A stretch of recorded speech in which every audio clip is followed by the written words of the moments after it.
আমরা গণ অভ্যুত্থানের প্রায় ১.৫ বছর পরে হলেও আমরা একটি সুখবর পেয়েছি যে আমাদের প্রবাসের আমাদের ২৪ জন ভাই তাদেরকে মুক্তি দেওয়ার ব্যবস্থা করা হয়েছে এবং তারা খুব শীঘ্রই দেশে ফিরবেন। আমরা প্রথমেই আমাদের এই ভাইগুলোর পরিবারের প্রতি আমরা দুঃখ প্রকাশ করছি, যেটা আমাদেরই ব্যর্থতা যে গণ অভ্যুত্থানের এতগুলা দিন আমাদেরকে পার করতে হয়েছে ওনাদের মুক্তির জন্য। আমরা এটা আমাদের উচিত ছিল, আমাদের এই জাতির সকলেরই দায়িত্ব ছিল, সরকারেরও উচিত ছিল আরো আগে আমাদের প্রবাসে যারা গণ অভ্যুত্থানে অংশগ্রহণের কারণে জেলে যেতে হয়েছিল তাদের মুক্তির ব্যবস্থা করা। এর আগে ১৮৮ জনকে আমরা ছাড়াতে পেরেছিলাম, কিন্তু বাকি ২৫ জন রয়ে গেছিল।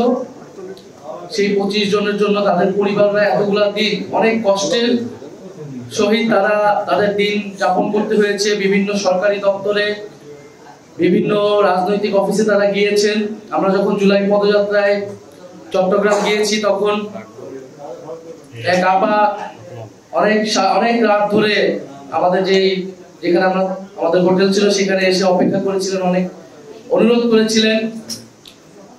আমরা চেষ্টা করেছি সরকারকে এই বিষয়ে বারবার অবহিত করার, সরকারকে চাপ প্রয়োগ করার, এবং আমাদের এনসিপি ডায়াসপোরা অ্যালায়েন্সে যারা রয়েছেন তারাও কাজ করেছেন বৈশ্বিকভাবে এটা জনমত তৈরি করা, এটা লবিং করার। কারণ এই মানুষগুলাকে আমরা মনে করি যে আমাদের গণ অভ্যুত্থানের শক্তি এবং তারা হচ্ছে জুলাই গণ অভ্যুত্থানের যোদ্ধা। ফলে এই জুলাই যোদ্ধাদের মর্যাদা নিশ্চিত করা আমাদের সকলেরই দায়িত্ব। গণ অভ্যুত্থানের সময় তারা যে সাহসী ভূমিকা পালন করেছিলেন সেটা এই জাতি কোনো কালই ভুলবে না। আমরা দেখেছি যে গণ অভ্যুত্থানের সময়ে যখন একটা পর্যায়ে আমরা বাংলাদেশের রাজপথে আমরা নামতে পারতেছিলাম না, আমাদেরকে ডিবি অফিসে ধরে নিয়ে যাওয়া হয়েছিল, সেই সময় কিন্তু বৈশ্বিকভাবে এই ফ্যাসিস্ট শেখ হাসিনা সরকারের বিরুদ্ধে একটা জনমত তৈরি করেছিল প্রবাসে থাকা আমাদের ছাত্র, শ্রমিক এবং অন্যান্য পেশাজীবীর মানুষেরা।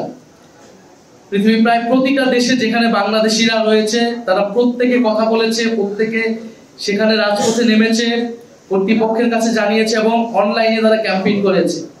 এবং মধ্যপ্রাচ্যের দেশগুলোতে তারা রাজপথে নেমেছে, কিন্তু সে দেশের আইনে এটা আইন বহির্ভূত কাজ হয়, তাদেরকে গ্রেফতার হতে হয়েছে। এবং তারা কিন্তু জানতেন যে তারা যদি এই প্রোটেস্টটা করে, প্রতিবাদ জানায়, তাদেরকে গ্রেফতার হতে হবে সেই দেশের আইন অনুযায়ী। এবং যদি সরকার পতন না হতো তাহলে কিন্তু তারা কোনোদিনই হয়তো জেল থেকে মুক্তি পেতেন না, দেশে আসা তো পরের কথা।